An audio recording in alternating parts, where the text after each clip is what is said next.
At this time, I have the honor to present to you the moral leader of our nation. I have the pleasure to present to you Dr. Martin Luther King, Jr. I am happy to join with you today in what will go down in history as the greatest demonstration for freedom in the history of our nation. 50 years ago, a great American in whose symbolic shadow we stand today signed the Emancipation Proclamation.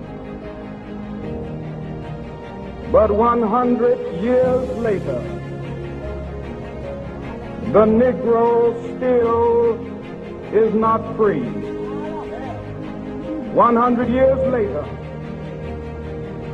the life of the Negro is still sadly crippled by the manacles of segregation and the chains of discrimination. 100 years later, the Negro lives on a lonely island of poverty in the midst of a vast ocean of material prosperity. 100 years later,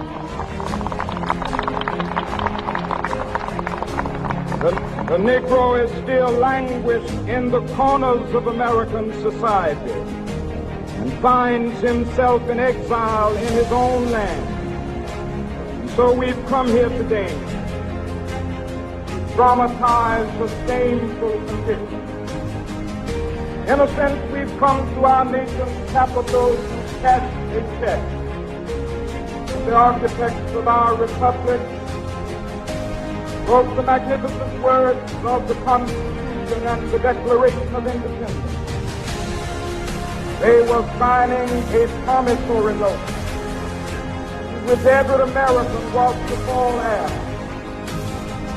This note was a promise that all men, yes, black men as well as white men, would be guaranteed the unalienable rights of life, liberty, and the pursuit of happiness.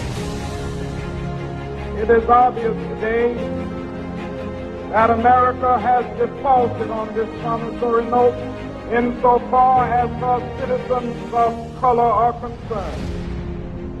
Instead of honoring this sacred obligation, America has given the Negro people a bad check, a check which has come back marked insufficient funds.